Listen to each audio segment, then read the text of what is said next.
Hepinize tekrardan selamlar. Bugün size Getting Over It with Bennett Foddy adlı oyunun hikayesini anlatacağım. İyi seyirler. Oyun ilk başladığında ilk gözümüze çarpan şey bir kazan ve kazanın yanındaki balyozdur. Kısa bir süre sonra da kazan içinde oyunumuzun ana karakteri Diojen'in çıkmasıyla birlikte oyunumuz başlıyor. Oyunda kontrol ettiğimiz tek şey balyozdur. Ancak biz oyuncular balyozu temsil etmeyiz. Bizler Diojen'in iradesini temsil ederiz. Bu oyun aslında felsefi noktalara değinen bir oyun olduğunu söylesem şaşırır mıydı? Ana karakterimiz Diojen, antik Yunan çağı felsefesi döneminde yaşamış ve çok sanatlı bir hayata sahip bir filozoftu.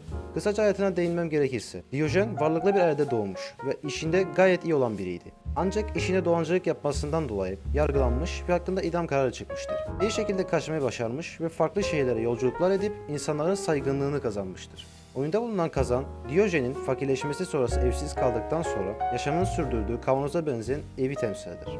Balyozu, geziye çıktığında yanında taşıdığı sopayı temsil eder. Üstünün çıplak olması da kendisinin olabildiğince doğayla bir hissedebilmesi için az kıyafet giymesini temsil eder. Bunun gibi daha birçok referans yapılabilir. Ancak bu kadar yeterlidir. Eğer detayını merak ediyorsanız Wikipedia'dan detayları okuyabilirsiniz. Şimdi oyunun hikayesine değinelim. Bu oyun 2002 yılında çıkan Sexy Hiking adlı oyundan esinlenerek yapılmıştır. Sexy Hiking adlı oyunun yapımcısı 2002 yılının B-Games kategorisinin kralı Jazzua'dır. B-Games kategorisine özgü oyunlar genellikle cilalı olmasından çok yapmasının eğlenceli olduğu, çok hızlı bir şekilde yapılabilen ve yapımcıların hayal güçlerini sonuna kadar kullanıp ortaya çıkarabildiği oyunlardır. Sexy Hiking, Bennett Foddy'ye göre her bir adımı gerçek gibi hissettiren ve taktik üretip geçilmesi gereken bir oyundur. Bu oyun tırmanma konseptini gerçekçi bir şekilde ele almıştır. Bundan etkilenen Bennett Foddy de bu oyundan ilham alarak kendi tırmanma konseptli oyunu olan Getting Over It adlı oyunu yapmaya başlamıştır. Oyuna kendi özgü fikirlerini, felsefi sözleri ve eski tarz şarkıları eklemiş ve oyunu yapmayı bitirmiştir. Ancak oyun beklediğinden zor çıkmıştır. Kendisi oyunu savunduğu fikirlerin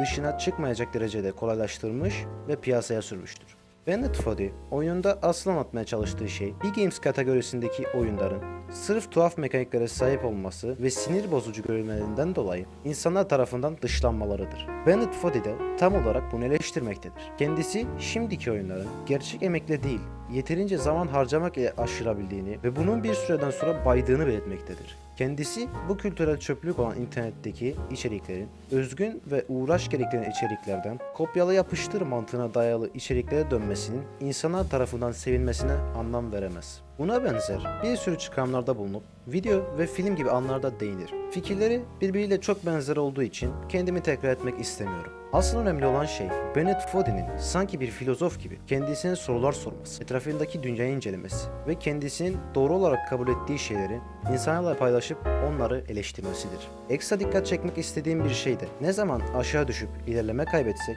yapımcı filozofların sözleri ve kendisinin sözleriyle bizi cesaretlendirmesi ve devam etmeye teşvik etmesidir. Ve bu herkeste işe yaramaz. Çünkü çoğu insan yapımcının anlatmaya çalıştığını anlamaya çalışmaz. İlk deneyimleri neyse ona göre oyunu betimler ve uğraşmazlar bile. Benim bu sözlerden favorim Andrei Tarkovsky adlı felsefi sanatçının söylediğidir. İzleyicileri memnun etmeye çalışırsanız, zevklerini eleştirmeden kabul ederseniz bu sadece onlara saygı duymadığınızı gösterir. Videomuz buraya kadardı. İstediğiniz içerikleri lütfen yorumlarda belirtmekten çekinmeyin. Bildiğiniz gibi öncelik sizin isteklerinizdir. Videoyu beğendiyseniz like atmayı ve kanaldaki yeni içeriklerden haberdar olmak istiyorsanız abone olup bildirim zilini açmayı unutmayın. Bir dahaki videoda görüşmek üzere. Bay bay.